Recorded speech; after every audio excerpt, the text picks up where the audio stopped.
नमस्कार मैत्रिणींनो, खूप दिवसांनी मी आज घेऊन आली आहे नाश्त्याची रेसिपी। तर इथे अगदी सोपी आणि पटकन होणारी आप्याची रेसिपी मी आपल्याला व्हिडिओत दाखवत आहे। तर यासाठी मी इथे एक फुलपात्र रवा घेतलेला आहे आणि त्यात 2 चमचे दही घातलेलं आहे।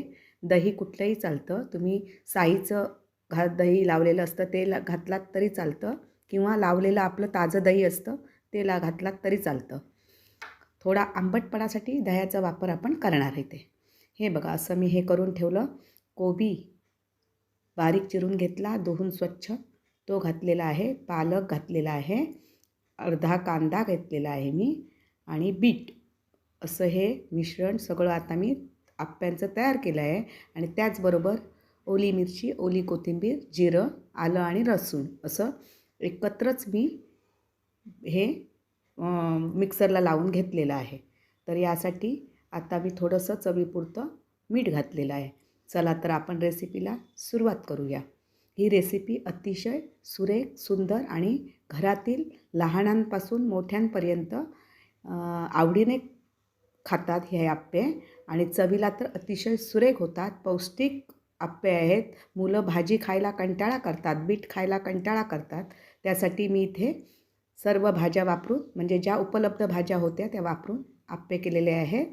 तर आता आप्पे पात्र मी गॅसवर ठेवलेलं आहे, गरम झालेलं आहे, आणि आता त्यात आप्पे पात्रात एक एक चमचा जे मिश्रण केलेलं आहे ते मिश्रण घालून कुरकुरीत आप्पे पौष्टिक हे तयार करते आहे।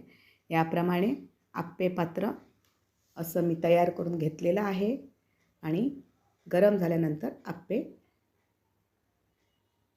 आपणच उचलतात, जसं मी व्हिडिओत आपल्याला दाखवत आहे। हे बघा, मला कुठलंही म्हणजे चिकटणं वगैरे हा आप्यांचा प्रकार होत नाही आहे, सरळ अगदी उचलतात।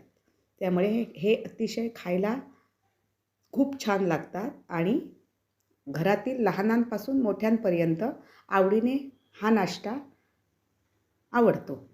तर या ठिकाणी माझे आप्पे हे आता तयार झालेले आहेत। तुम्ही प्रत्येकाने ही रेसिपी आपापल्या घरी करून बघा। नक्की तुमच्या घरातील सर्व लहानांपासून मोठ्यांपर्यंत आपल्या घरातल्या कुटुंबातील लोकांना आवडेल, आणि पौष्टिक असल्यामुळे आवडीने खातील।